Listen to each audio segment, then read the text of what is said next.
Hey guys, and welcome back to another episode of the We Believe Do You Paranormal Podcast. I'm Eric. And I'm Michelle. And today we have so we met on Twitter.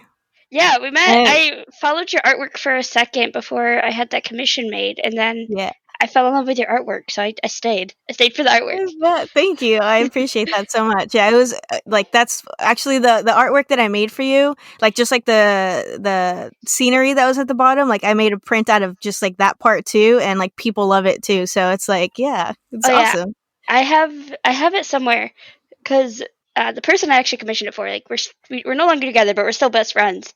So I still got it somewhere. But yeah, that's awesome. I had asked for paranormal stories on Twitter. Wait, we didn't say her name. Oh, I didn't. I'm sorry. Yeah, my name's Talli. And sorry, this is like we're not off to a very good start. Okay, so Talli, where are you from again? I'm from Lansing, Michigan. Michigan. So, all right. Yeah, I grew up in a small country home, like a little outside of Lansing area. Moved down to Battle Creek, and now back up in Lansing. So like, I feel like that area, just anywhere like north, always has lots of history. So yeah, especially with us being the capital, we get super populated. Battle Creek, where I was for a chunk of time, was actually a giant like military base. Oh, okay. So I definitely got some military stories for you guys. Nice. Okay, well then let's get started. The question that I always ask right off the bat is, what was your very first paranormal experience that you had? So like I said, I grew up in a little farmhouse, and I had this ghost best friend. Like a best way to describe it. I don't remember, but he had he was like a blonde-haired little boy, sweetest boy in the world. And like I grew up, I think I stopped seeing him when I was like 7. But like since it was a little country home, like I just like didn't put 2 and 2 together till I got a lot older. But yeah, I grew up with a little ghost friend. Did your parents know about it? Like, they just thought it was an imaginary friend, or what? They checked it up to imaginary friend. We actually talked about it, I think like a couple years ago, and it's like, do you guys remember me having like that imaginary blonde boyfriend? And they were like, we don't talk about that. Okay, so they knew. They just lied about it. Oh yeah, like me and my dad are hardcore paranormal like activity people. Like we love doing that. We love watching ghost adventures for how crappy it is. Love it. Okay, thank you. Yeah. That's how I feel about it. I'm like, but I'm laughing. I feel like I shouldn't be laughing. Why am I laughing right now? But it's kind of ridiculous. Yeah. Oh yeah, love it. Yeah. We just interviewed a paranormal investigator too, and like, it seems like Ghost Adventures just kind of has that reputation for being that way. Yeah, like I think one of my favorite memes is like where it's like, this is the most dangerous spot. No one should ever be alone. It's like, hey Aaron, we're leaving you here for an hour. Always leave Aaron in there. Yeah. Yeah, that's definitely. Yeah, it's like, I grew up. A little ghost kid, and then my grandma's house growing up, haunted by I think it would have been my great grandparents. Like always saw figures, never felt alone. It was definitely. Did it creep you out, or was it? Oh yeah. Did you know that? Okay, well, it's family, so it's not as creepy, or was it like, no, it's still very creepy? I didn't know it was family till like after that house was sold. Oh, of course. I like grew up. I was like, I constantly feel like someone's like watching me, and I like brought it up. I was like, yeah, I always feel like someone was watching me whenever I was upstairs. And my dad's like, oh yeah, that's your great grandma. And like just casually threw it out there. Oh yeah. It feels good, or I shouldn't say it feels good, but it's nicer to know when it's family. But like if you don't know when it's happening, then it's like still terrifying. Yeah, there's like something behind you. You're like, I don't like this. Yeah, I get that feeling too. Like people are watching. Oh yeah. Yeah. I just real quick, I wanted to jump back. So when you asked them about the little boy, they just flat out didn't want to talk about it at all. Like did they mention anything? Yeah. So like, I have a younger brother. Me and him are super close in age, and he was in this conversation with us, and my parents were like, yeah, we thought it was imaginary. We just don't talk about it. Like, my mom is like hates scary things, hates spooky stuff. Ignorance is bliss. And then like my brother came up to me and was like, wait, I thought it was just me. So you guys didn't even know you're like seeing the same person until later, or yeah. And like both of our descriptions are like vaguely similar, but for having like a childhood memory, it's about as close as you can get them. Mm-hmm. Yeah. And did you like what kind of things did you play? Like tossing a ball back and forth? Oh, hi, Kitty. Sorry. Yeah, sorry. This is Grayson. He's my spooky boy. He's my Halloween baby. I have a spooky boy too. Looks just like him. It was like basic talking, and it was more like I had like stuffed animals and stuff, and like we'd move them. So it wasn't like too much effort, but it was like a lot of like sitting and like me playing with stuffed animals and him just like sitting there. Oh, yeah. Yeah. But I mean, at least it wasn't. I mean, you thought it was a friend, so it wasn't creepy. It wasn't creepy, and like, yeah, I still think back at it, and it was like no bad memories, nothing too bad. It was all just pretty like chill stuff. All right, that's good. Standard child haunting stuff. Oh yeah, until it came to the basement of that house. So, we have this thing up here. It's called Michigan basement. So they're unfinished. They're made out of like rock. They're muddy. They flood. They are absolutely disgusting. And I have a whole slew of animals. My oldest, he refused to go into that basement.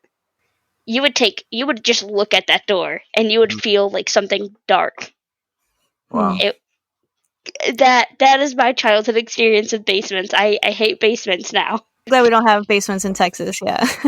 Well, maybe further north, but for sure down in Browns, like where we're from here in Brownsville, since we're like at sea level, basically, you can't like really have a basement because it's Michigan is like since we have tornadoes, but we also have the Great Lakes. Like all houses like surrounding the lakes can't have basements or any of our major rivers. So it's weird because you'll meet some people where they can't have basements because the ground is like too soggy to even support a house, but they put a house there anyway, so they can't have a basement. And then you have some people who are like have the shadiest basements. Yeah, I'm kind of glad, like Michelle said, we don't have basements here. I don't know if I can handle that. Yeah, basements. I think are a source of like 80% of my ghost stories. Right? Oh, really? Okay, so it wasn't even just like that house. Like it was. I'm sorry. Like you got to just like go with your stories. I keep interrupting you because I get all excited. No, you're good. You're good. Like, yeah. So I worked at a salon in the city I grew up in, and one of my other coworkers was like, "Hey, like if you ever go into the basement, like you need to be careful." She knew I believed in paranormal stuff. We had a conversation about it, and I was like, "What do you mean?" She's like, "You'll feel it. You'll feel it." And I was like, what this ominous message from like a 23-year-old like hairdresser? But no, like I went down there and we had like one section which kept like all of our like miscellaneous stuff and like kept a lot of our cleaning supplies, and like you would always see somebody at the corner of your eye. It was you'd always see somebody at the corner of your eye, and you would turn and like nobody was there, but like you still felt it. And like the owner of it was like, "You guys are crazy. There's nobody haunting down there. Like y'all are crazy." And I'm like, "No."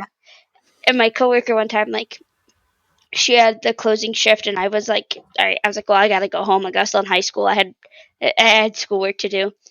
And they were like, they text me like as I'm like locking up like all my stuff. They're like, "Don't go." And I was like, "What?" And I hear the running up the stairs, and I was like freaking out because I was like, "All right, I've already felt this presence." She's like, "I saw it." And I was like, "What?" She's like, "It's a man. He's like the typical like coat, creepy, dark. Not going down there. Nope, we're locking up. We're going home. I'm done." Oh my gosh. Ugh. Ever since then, like the owner would be like, "I need you to go to the basement," and we'd look at each other, and I'd be like, "This is how I die." Yeah. Ghost is gonna possess me, and this is how I die. Yeah, I'm like, just get nailed with a pipe. I'm gone. I wonder why basements are so like. No, I mean, I feel like just theory. like what stone tape. Oh, you and your stone tape theory. I agree with it.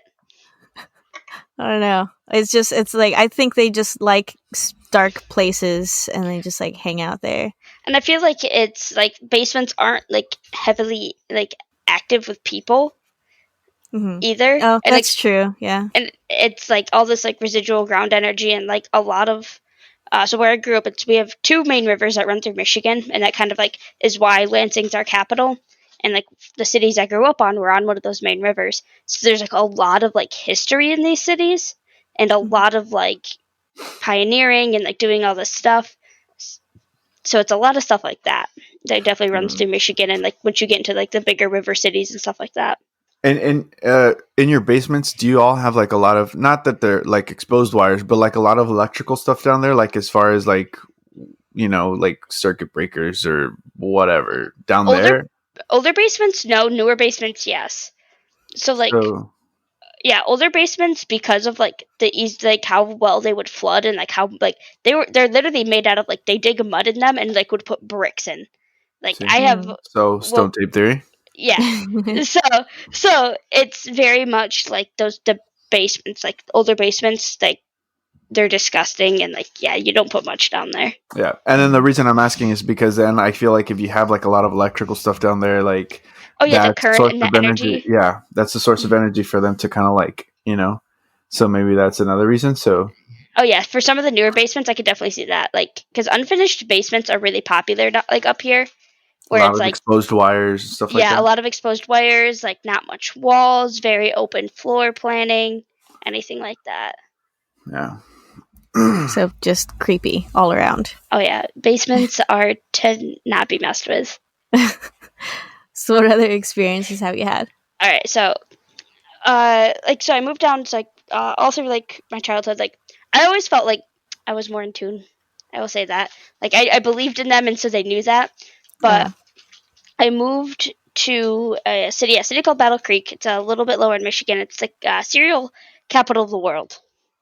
Fun fact. But so they have a giant base on there called Fort Custard. And there's a whole bunch of factories. Michigan's known for car parts, all this good stuff. And so I moved down there, and I'd always had issues with like a presence near me. And moving down there kind of like made it like really solidify. And so when I first moved down there, like I had no animals. It was just me and my partner at the time. Until we got actually like Grayson. He was our first little fur baby. Him going off at random times in the night, and like we lived in like a newer apartment complex and all this stuff, but like there'd be times where he would just hiss and like stare at a doorway. No. Yeah, no, he'll still do it here and there because now we have a couple more animals, but like it wasn't until like I got him, like I definitely felt like ghost presence like release a good chunk. So yeah, he's my little protector. But yeah, so there's also like a lot of the base is still left up. A lot of the old barracks were made into housing. Very reminiscent. Like the base is still there. It's still very active. So there's a little. I don't know what it would have been used for, but it was like a little square like box, and no, like you would pass it, and like you would be like, "There's something going on in there," and it's a little like 10 by 10 square with like nothing significant going on with it. Like it just sits there. And there'd be so many times like you would drive by and you swear somebody was in there. Wow. And it was like the old like military uniforms. It was stuff like that. And I worked like second shift, so I'd be I worked like first, second shift. So it'd always be at odd times of the day I'd have these experiences where somebody was in there. I had a foster pup at the time, and he had just learned about rolling windows down. And so this was his new like little favorite thing, but we had to take it slowly. And so like I'm sitting there and like I'm mindlessly driving, and he starts barking, like absolutely going crazy in my car. So I'm like, oh, he's trying to tell me to roll the windows down. I roll the windows down. He narrows in on this box. Like I'm like a full street away, and he narrows in on this box. And like I look over, I see a figure, and it just like disappears. I was like, nope. No. I don't. You just kind of confirmed it. Yep. I was like, I don't like this at all. But a little like more towards the city. I can't remember if we confirmed it. But there's a figure that if you drive at a certain time of night, a figure will go across the road. So like you see their ghosts, like they'll literally like wait till like two cars are about to pass each other, and you'll just see a figure run. So maybe do you like know how that person died? Like, yeah, sorry, same question. I think they were hit by a car.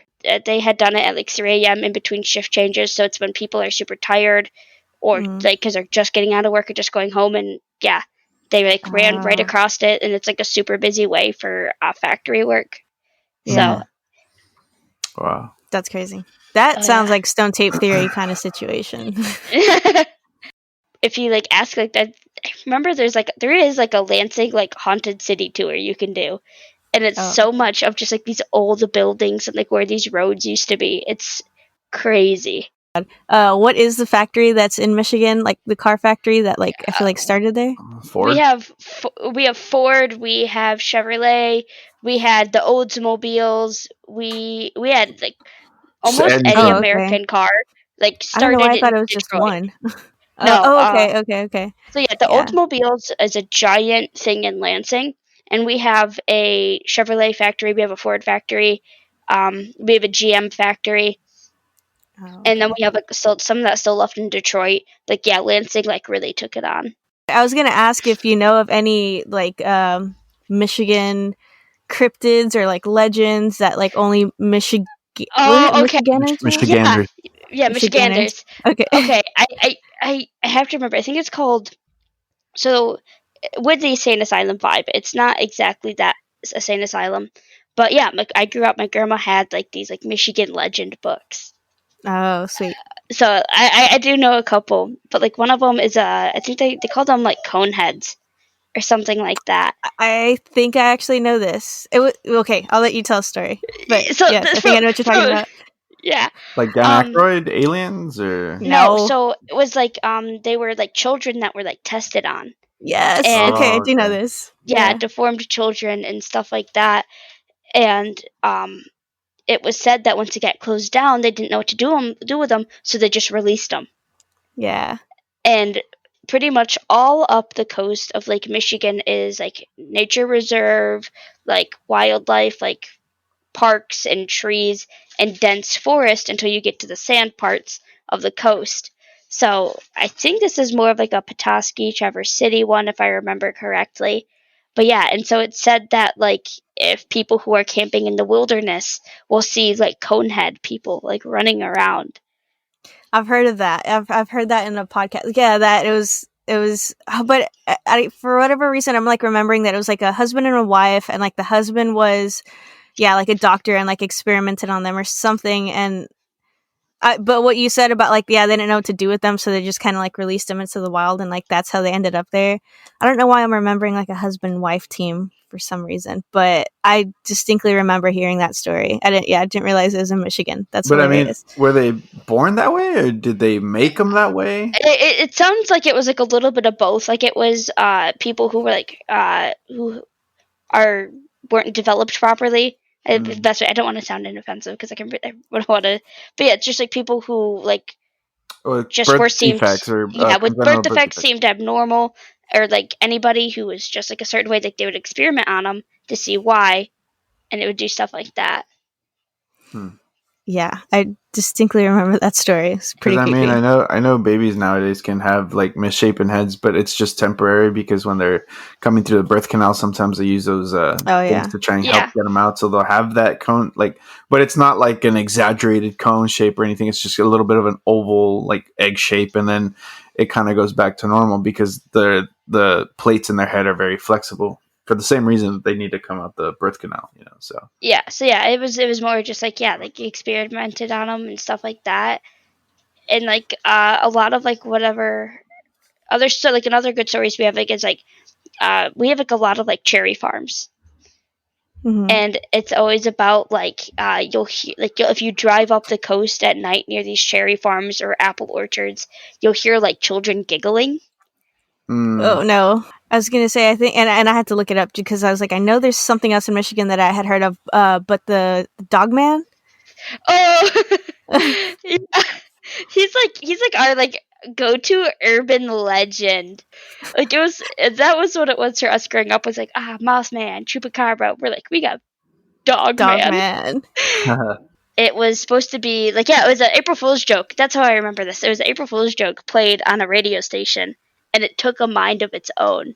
People like came up with stories about it, and it was in some little small film, so it quickly became like its own thing very quickly. And it can howl like a dog, and then it screams like a human. Oh, so then would you say it's kind of like a Slender Man thing where it was created out of like just a story, and then it became an actual thing, or people started singing it? Because, or I mean, is it just kind of known that it's an urban legend and it doesn't exist?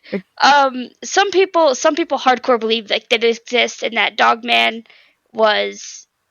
has always been real, but a lot of us know it's from the radio station.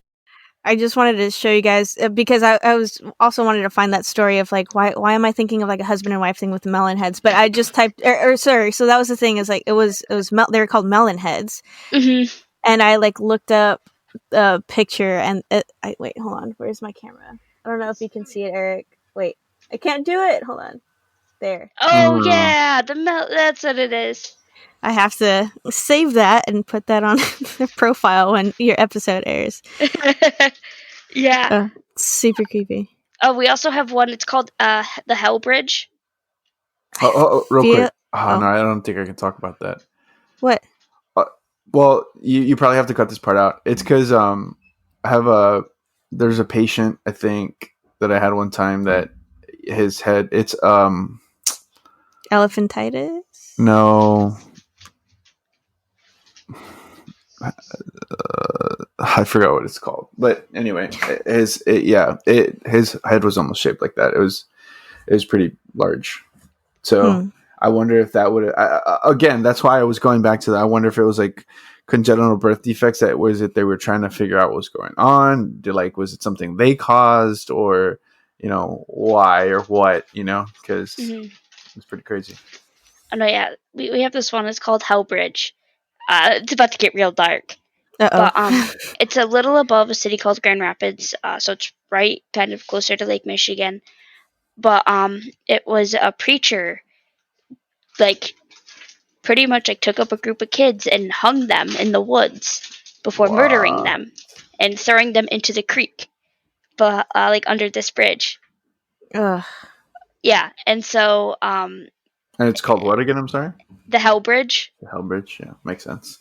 Yeah, and so after the parents found out who did it, they hung him, and he said that he was possessed by demons, and that's what made him do it. And so now if you go near that bridge into the woods at night, you can hear the victims screaming. No, thank you. You can see like figures with like glowing eyes. Yeah, I can bet that's something is there. With something as brutal and dark as like that happening, like there's got to be something left over there. Ugh. That's creepy. Yeah, I was like, and I think I have this is one of my favorite horror stories to come out of just like the army base of Michigan. But one of my friends grew up in one of the apartments that got turned into the barracks, and they would always have a soldier running up and down like their stairs. And it would always be like during super like whenever they were cooking, because the stairs were near their kitchen, and so it was like always creepy because like they would hear somebody like running up the stairs, and then they had someone living in the basement, and then like the person who was like living in the basement would hear people like come, like this one guy come running down the stairs, and they'd only ever I think seen him twice, but he was like in like the full military uniform and looked confused. Wow. So like maybe he didn't know he was dead? Yeah, so like that's what they're guessing, is that like he didn't know he was dead. And then there was also like, so there's that spirit, and then there was like another spirit that came attached to that place that then attached itself to my friend's family, and it was a little demon named Honey. Wow. That sounds like an oxymoron. A demon named Honey. Yeah, and like sounds like a good song title too. Yeah. That'd be a banger. Or a band name. Demon yes. named Honey. But yeah, because they had 3 younger siblings. The oldest of the 3 had seen it. Then they moved to a different apartment complex, and the middle child of the 3 then saw it as well. And they all were like, it'd be freaked out. They're like, maybe it's just because they remember like their brother saying stuff. The youngest, she was 1 when they moved into their house they live in now. So like no recollection of her siblings like talking about this. And she's 5 now, but last year, like she came up to like her mom and was like, "Oh, have you met my friend Honey?" no context whatsoever, and was like, they'd always made a joke when they asked how big Honey was, all the kids would go like this. What? So they asked the youngest, they're like, so how big's Honey? And they're like, this big. What? How does... Same thing, all What? 3 kids. Wonder if it was like some sort of like mythical creature, like a fairy or something that they're saying, if you believe in fairies. But like, you know what I mean? Yeah. I don't know. Yeah. That's weird. Yeah, that was one of the things that got me, because it was like, that like, you get some like really dark energy with some of the military bases around here, Mm-hmm. especially when you get towards like where land was fought for between Native Americans and like colonizers. Yeah. You get some really dark stuff. Yeah. Mm-hmm. Just really quick, going back to the about little Honey being this big, it reminds me of man, there was a movie back when I was a kid, so I don't. You probably remember it, Michelle, but I think Talli might be too young. How old are you, Talli? Sorry, we didn't even know. 21. So Yeah. maybe, I don't know. Maybe Maybe. not. No. It was like we're almost like a whole 10 years older than you. So Yeah, no, Maybe. it was a family of like little people that lived in houses, and they would steal like, so like whenever thimbles go missing or like stuff goes Yeah. missing, it's because these little creatures are taking it, because that's what they used to like make their stuff in their house and stuff. I can't remember what the name of the movie is. I If you vaguely guys remember it. If you guys remember it, let us know in the comment section or in our Facebook post, because I remember the movie, and I know it was a family. It was like a daughter, and she was like the main character with I think it was a little boy or a little girl in the house, and then there's the 2 parents, and she had like a sibling or something. I honestly can't remember, but that's what that reminds me of, the little Honey demon thing. I think like just check out like haunted Michigan stuff. Like we got some crazy things. We have some unexplained mysteries going on in this state. Yeah. Yeah, I bet. I can imagine. Like I said, yeah. lots of history there. Yeah, And then being near water. We have a lot of unexplained like murders. Like crazy kinds. Like I think like one of like when I grew up, like that my grandma told me was like one girl like literally was kidnapped, like, and no one knows where she is. Like no history went in towards it. Like they still haven't even found her body. And it was like, I think it's like one of the most like more like recent like, this is super creepy, like not normal type things. Yeah. I bet. Yeah. Yeah. No. Oh, well, I That's mean, creepy. thanks for coming on and sharing some of Michigan's history, hauntings, and the like. Because everyone needs to know about Dogman. Chupacabra can't get all this fame for no reason. Oh, we're from Texas, so Chupacabra. I'm like, I don't know. They can battle it out. Chupacabra versus Dogman. But I mean, I don't know. I think a dog man who just barks and sounds like a dog and sounds like a man is gonna get his butt kicked by somebody to suck your blood. Yeah, he might actually, like, Dogman, if he were real, would become no more very quickly. Yeah. That's hilarious. I think we would have to put the Chupacabra up against Melonheads, if anything. Yeah. Okay, yeah, that'd be good too. Yeah. I'd pay money for that. They foraged for years. I think they could take them. That's true. Didn't think about that. All right. Well, is there anything that like you do that you might want to promote, or anything that we can kind of put out there for you? Or unless anyone likes to read fanfic, that's all I got. Do it. Let's hear it. Yeah, like I write fanfic on Archive of Our Own. Only one story posted so far, but I have more coming up. Right now it's been Legend of Korra, some She-Ra, League of Legends type stuff. Nice. Under the tag Roman Valkyrie, no spaces. But other than that, don't got much going on. And where's this again? Where can we find this? Archive of Our Own. Archive of Our Own. Okay. Is that a .com or? It's a .org. .org. Okay. A lot. If you can't really spell it, look up AO3. A lot of people can find it under there, and I'll recommend anybody, like, you get, like, on that website you get a lot of good, like, OG works. You get some good stuff. So I know I'll be posting some D&D stuff later on with a character I have developing. So yeah, be on the lookout for some more works getting pushed out. Sweet. Awesome. This went by really fast. Yeah, it Was did. just me, right? Yeah. it was a good time. I really liked it. I feel like we should do like some more like haunted Texas, since we did like haunted Michigan. Should do different states of like haunted history. That'd be super cool. Yeah. Yeah. Cool. All right. Well, again, thank you so much. I really appreciate this. Yeah, no problem. Oh yeah, that was really kind of cool getting into all the different cryptids and legends of Michigan. But the melonheads, I was surprised that I had actually heard of one. Mm-hmm. But yeah, so like I kept trying to remember the storyline, and so I had to look it up. I'm going to be posting the picture of the melonheads because they are interesting looking. I'm still kind of disappointed it's not Coneheads though, because I was really excited. I was like, oh man, Coneheads, like Dan Aykroyd, but no, not that. And then we shut that down. We're like, real no. fast. But maybe, so remember how you're trying to figure out like what it was, that like if it the was birth like defect. right. So it says here, I'm going to butcher it, but anyway, so the melonheads of Michigan are said to reside around Felt Mansion, although they have also been reportedly seen in the southern forested areas of Ottawa County. According to one story, they are originally children with hydrocephalus. Yeah, cool. That's what I was. That's what you're trying to remember. Yes. Okay. Hydrocephalus, and I had it there, and I was like, "This is going to be wrong," but I should have known that it wasn't wrong. But yes, hydrocephalus. Yes, because you're never wrong. Of course not. Hydrocephalus, who lived at a Junction Insane Asylum near Felt Mansion. The story explains that after enduring physical and emotional abuse, they became feral and were released into the forest surrounding the asylum. The Historical Society asserts that the asylum never existed, although it was one at one point a prison.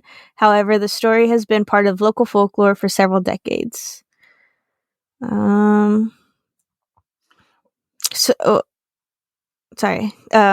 So remember how I kept saying like there's like a doctor and a wife and stuff like that or whatever. So some versions of this legend say that the children devised a plan to escape and kill the doctor that abused them. It is said that the children had no place to hide the body, so they cut it up into small pieces, which they hid under the mansion. Rumors exist that teenagers who had broken into the mansion saw ghosts of the children and claimed to see shadows of the doctor's murder through the light coming from the open door. The legend has spread throughout the region, even becoming a subject of a 2011 film simply titled The Melonheads, which is based around the West Michigan legend. Yeah. How do kids become feral? Like, when I think feral cats or feral kids or feral dogs, whatever, I imagine like they were born in the wild and they're feral because they were born in the wild. But how do you release them because they were feral, or like because it became feral? You know, it's just, unless you just have them. It's bullshit. Sorry. Yeah. But I mean, it's still a creepy legend. And I think, well, like when I was asking her about the dog man, like, and she said that it was like a radio thing, and I was like, well, do you think it's kind of like the Slender Man? I wonder if people created like a tulpa, you know, where they believe in something so much that it actually becomes real, you know, yeah. But who knows? Interesting. Some noises and unexplainable figures I've seen at night. These stories are very relatable and down to earth, so do yourself a favor and listen to an episode if you're interested in the paranormal and unexplainable. 5 stars. Sweet. Oh, that was from Future Times 19. Thanks, Future Times 19. Sounds like a Rick and Morty thing. Yeah, guys. So if you want to share, leave us a 5-star review, because that helps us out. It helps move our podcast up. So we got 6 stars. So we're like, instead of being like podcast 1,000,000, we're probably like podcast 997,000. So yeah, go ahead and give us a 5-star review. Post a review. We'll read it live on here. Well, not live, but we'll read it on the podcast. And also like, share, and comment on anything on Facebook, on YouTube, because we want to hear from you guys, because we believe. Do you?